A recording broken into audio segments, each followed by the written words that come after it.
part 2 of the Kensington card, the last 4. Are we giving quaddie tips, Gord? Are we? No, so that's Saturday only. But hopefully Jeff will give us some 2-year-old insight into race 1. And there's a Flemington card tomorrow, which I can't recall the last midweek Flemington card I've seen. So they've got Flemington Saturday, Wednesday and Saturday. I'm not sure what the story is there. So perhaps there's something to offer as well for the 2-year-olds there. Race 5 is the Colson Geldings 1250 metre race, and high-low, blue colours, $2.90, Cavalmo $3.90, Famous $5.50, Montserrat $6.50, Epic Dan $10, Culotta $26, Magnarock $31, Ever So Natural $41, Ladies Gem is long, and Diodoro is running in the other race.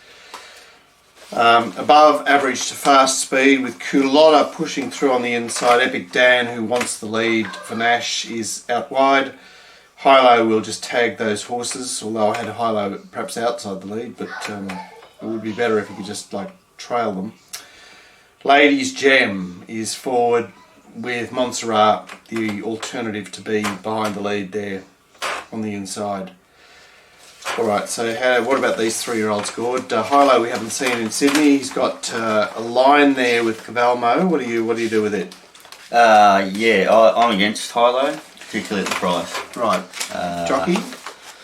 Well, obviously it's not a big tick when you don't put one of the senior riders on what could be a spruik horse. You're in the right trial. We get a good gauge off you when you're in the standout imaging trial. Yep. Showed everything it's got week through the line. Okay. Now that might be because the other 2 are real good horses. You know what I mean? So that is a decision. I know. You guys have to watch and make your own mind up. You go, who the fuck is that horse? And there's a standout just ambling around. Yeah. And mid-prep as well, because it already had a run. Yeah. So it was an interesting trial to watch, and you should all watch it, because I suppose you could go either way. I've gone on the negative, particularly at the price. Does that get you a bet in this race? There's a moral in this race. There's a moral in this race? I doubt this thing can get beaten. And that's number 8, Cavalmo. J-Mac, Waller 1 trial. Best trial I've ever seen. Best Waller trial I've ever seen. This is just we're going to watch this trial. We're not going to bother with the other trial then. Oh man, watch past the post in this trial. This is a serious horse, and yet again the one trial. When I see this, I've got a good line with this horse too, because he trialled against good horses. He trialled against good horses. He trialled better than them. Right, that's an interesting statement, given that it finished last and got beaten 6.5. It is weird, isn't it? Yeah, I know. But that's their statements you're paid to make. It's like we need to assess these things. It's not about looking at what you see on the paper and going, oh well, that is true. It's looking in behind those those raw numbers. All right, so this is another one of those fascinating things. I drew attention to Nudge last week, and Glyn Schofield rode this horse in its first 2 runs back in the last campaign, and it started 50 to 1 on the exchange at Hawkesbury. First up, and now we're going looking for it in a midweek race first up here, which I was. Yeah. So Glenn, he's the master at just giving them a little bit of a look around. Stuck hard on the inside in the slow lane there last start at Newcastle, but the line there with High-low, where they both started about the same price, finished about the same way, and Cavalmo... Flemington, wasn't it? Yeah, Flemington. Cavalmo has to give it a start here. Does that matter? I don't think so, because I agree with your maps that there's going to be a bit of pace on here. Right, so the old horses are putting the pressure on. Are you worried about these other 3-year-olds? Famous has been... This is one, mate, where I'm dead set not worried about anything. I think the map looks perfect. Yep. I think your summation of the way the track is going to play looks perfect. I think you're the best horse by a country mile. You've done the 1 trial Waller, which you came last, which means we get a price tomorrow, even though it was a sensational trial. It's just bang, bang, bang, bang, bang. Perfect. All right. Because I wanted to talk about Famous and Montserrat, but they look like C-grade 3-year-olds that... Yeah, well, Montserrat's interesting.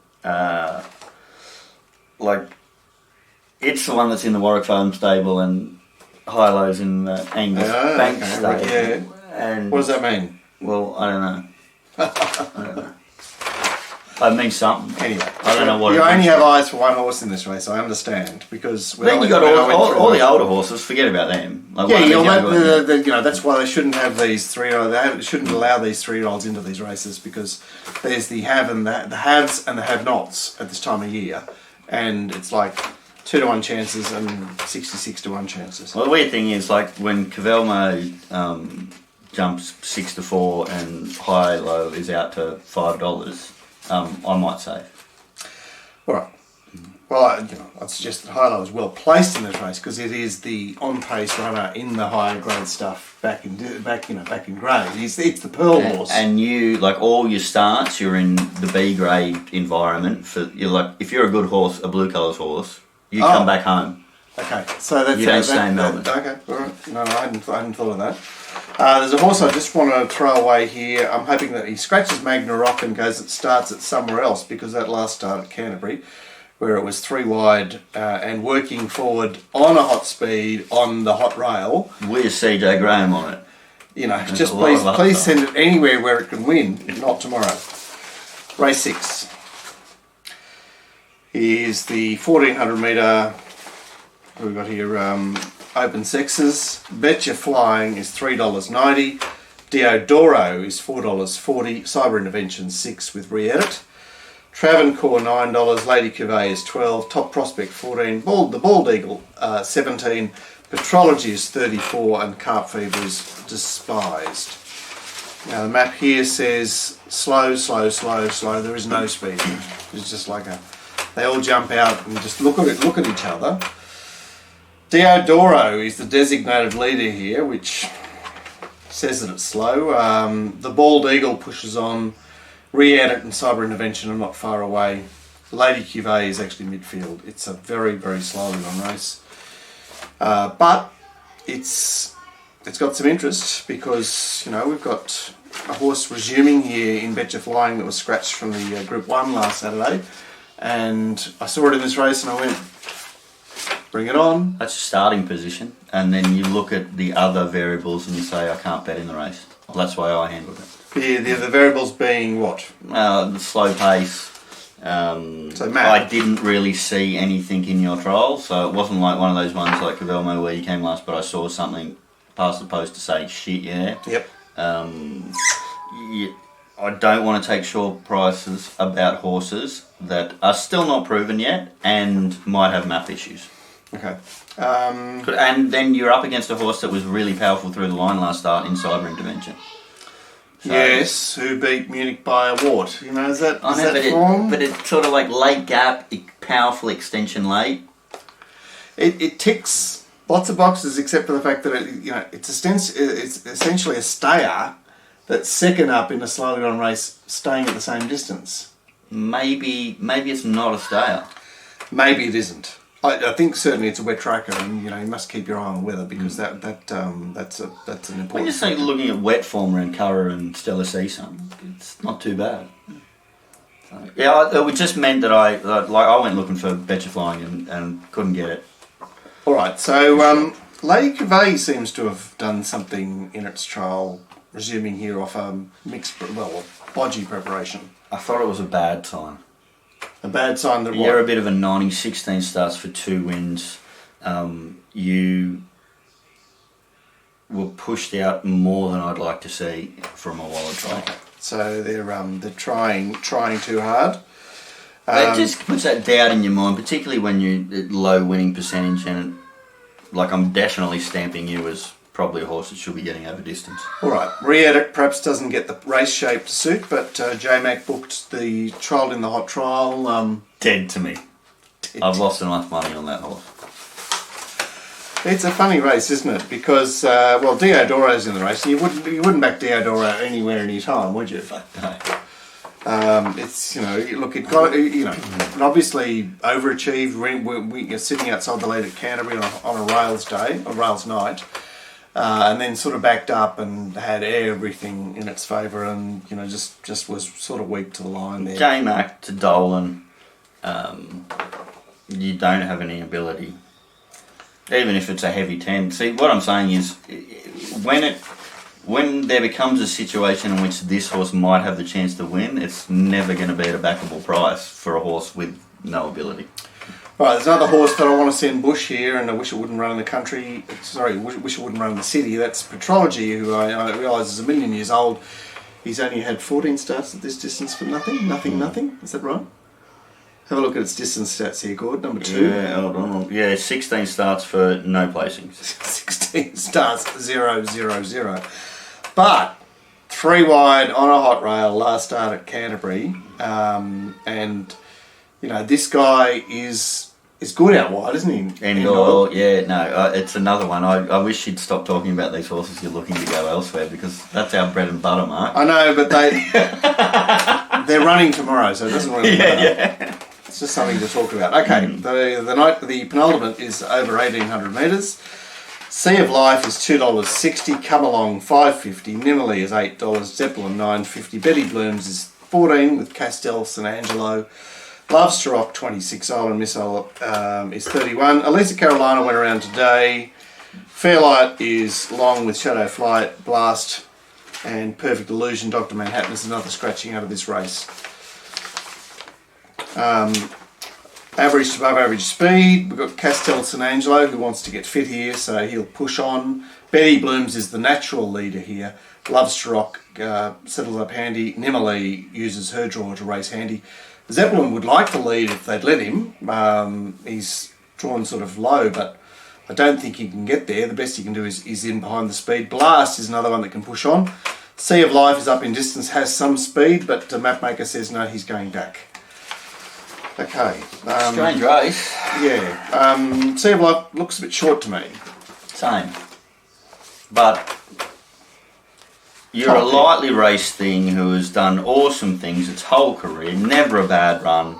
As far as your style is concerned, getting up in distance looks like a tick to me. And then I see Marquand, Bowman, Dolan. And beating an older horse the other day, like not coming off the 3-year-old stuff that you want, you know is gonna. Sort of did pretty stylishly, like didn't have the best run and let down really nice. Yeah. I give this none, this Come Along. I don't give it a chance. Yeah. I just don't see how it can turn it around on Sea Life off those runs. So. Yeah. I'm not sure why it's second favourite. I certainly didn't have it second favourite. Yeah, go on. And another really interesting runner is number 10, Nimmerly. That was a great run last start. Was it Jay Ford? Team Mark won, but sorry, it was the night that Jay Ford rode the even money chance at Canterbury. But yes, he rode this horse terribly, Mark won. Yeah. And did you see the way it extended late? It was beautiful. So I'm loving the up and distance for this horse yet again. I don't like first start, first preparation. You know, it's a bit of a key one. Yeah. Maybe there's not many chances in this race. So, well, there's a lot of nuffies in this race. I thought it was a sensational run last start, and you look to have quality. I could entertain you around that sort of like 8, 9, 10 marks. Well, I make Sea of Life $3. I make Nimmerly $5. That's I think they're perfect. They're I think you can back them both. Yes. And just win in the race. All right. Did you find anything else? Well, I can't get rid of Betty Blooms, despite it's shampoo and it's up to 1,800. But she's a horse that just puts herself in the race. Other than that, well, Come Along is like about a $10 chance with me. And no, there's nothing else. They're just numbers. We'll proceed. Which means that it's definitely a betting race, is what we're saying. Proceeding to the nightcap, 1,100 metres. Deference is 330. Grand Piano 390. Which is a sort of topic to tip, isn't it? It is. Mark's just bought a grand piano, and where we're filming right now is where the grand piano is going. Where we're filming right now is where we won't be filming ever again. There's not going to be any room left. So, Witherspoon $6.50. Maroc is $7. Kentucky Wildcat $13. Should she be in this race? Starcrossed $14. Raffers Choice $16. Layla de Vega is $17. Red Notice is $26. Moralist is $41. Nosy is very rough. Bare Naked Lady scratched from today and tomorrow, and Epic Dan is in the earlier race. Now, Witherspoon, average speed. Witherspoon is a leader from the leader's gate. There's just no brainer there. Deference, Posse's up. Rafa's Choice, Possie's up outside it. Maroc is not too far away from the low draw. Moralist and Red Notice are next picks. So there's just not a lot happening up front here. It's Witherspoon doing her thing, and Deference getting into a sort of a chasing position. All right, Deference comes back from a Saturday race to the midweeks. Is that enough? It's not a bet for me. It's a dead blue colours, isn't it? It's not dead because you come off, Saturday Metropolitan where you came second. I didn't like the fact that Willow Hart never seemed to be comfortable at all, and still was sort of taking a bit of ground off this thing late. Yep. So I went negative on that run for Deference, but yet again, watch the video and make up your own mind. I could entertain people being positive about that run, particularly Saturday back to Wednesday. Yeah. And Splintex is a good line for a good guy, but I mean, Splintex owned them. Yep. So what else can you look at here? Well, then there's the other one, which is Leader back in grade, which is number 1 Witherspoon. Yeah. And I have a serious question mark about whether the horse has any ability. But normally, a horse like that is normally just an automatic bet for me. Don't think, just bet. And on this occasion, I'm not betting. So. Grand Piano. John Thompson has been doing wonderful things lately, and Nashua Willa may have been the key to that scenario. He resumes here. Yeah. And the trials were just pass marks, but that's typical John Thompson. Normally, I'm not interested in John Thompson first up, but I mean, the booking of Nash is rather interesting. You're lightly raced, you've got a dominant win on a sticky track where you beat Hulk, which gives us a little bit of a line. Like, we've seen Hulk be competitive, although disappointing against some horses we can create lines with. Give it a chance. Am I interested in John Thompson first up, these conditions at that kind of price range? No way in the world. Like, I see Grand Piano when I'm doing the form before I've looked at the price, and I'm like, oh shit, I'll throw something on that at 8. Like, it's just sure that it was going to be $8. And then you look at the price and you go, okay, well, I can't back it. All right, Maroc resumed with a run here, but is that, I don't know, 1,000 metres up to 1,100 metres, does it matter? Well, that's first a up form positive. is very good. It's positive, the distance price. And it seemed to me like it's come back better than it ever has, and it has reasonable win and place percentages. Still, I don't think it's got the quality of some other horses in this race, even though it looked to me to come back better this time in. Okay. I struggle to find a bet in this race. I lose a lot of money on this horse, but I actually am going to have something on number 6 Starcross. Right. Okay. Why? It just lined up on just a data perspective, and then when I watched the trial, I thought the trial was really good.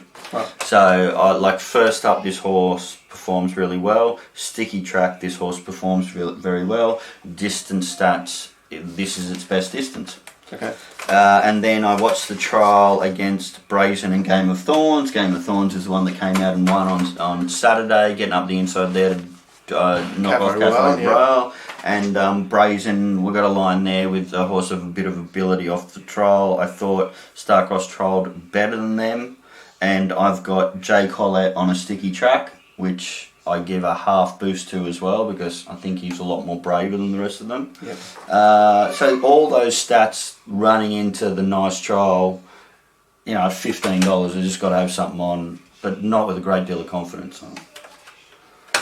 How did you handle it? Oh, this is a different race to lose, It's got to chase. We'd chase down Witherspoon, but I'd say it's probably my best of the day, with reservations. All right, so I've already previewed, so you may as well just fill us up, fill us out, take us out. Oh, I'm going to back Miss Canada, but yet again, there's other chances in the race. Definitely backing race 2, number 5, Night Flyer. Race 3, no. Race 4, definitely backing number 5, Mirror Vision. Race 5, definitely backing number 8, Cavelmo. Probably my bet of the day. And no. What are we looking at there? Oh, bracketing Sea of Life and Nimalee. maybe, and then no enough. Yeah. All right. That's the midweek preview for Kensington. Obviously, it's a wait and watch with the weather and how the track plays. But don't forget, the chat room is there to either enlighten you or confuse you. Yeah, well, it's one of those weird and wonderful resources that you perhaps need to. You throw all the information in there and you stir it all up, and hopefully you come up with the right answer. All right. Otherwise, there will be something coming to you on Thursday, hopefully, with our new wonderful regime. And Friday we'll be back here for a look at the Randwick Guineas card, where Glenn says it's going to be wet. So hopefully Glenn is on hand to tell us all about it on Friday. And I'll tell you one thing, if anybody starts posting track bias until after race 3, just ignore it. We're not going to know. So I might be the grammar Nazi, Gord's going to be the track bias Nazi. After race 3. See you then. See ya.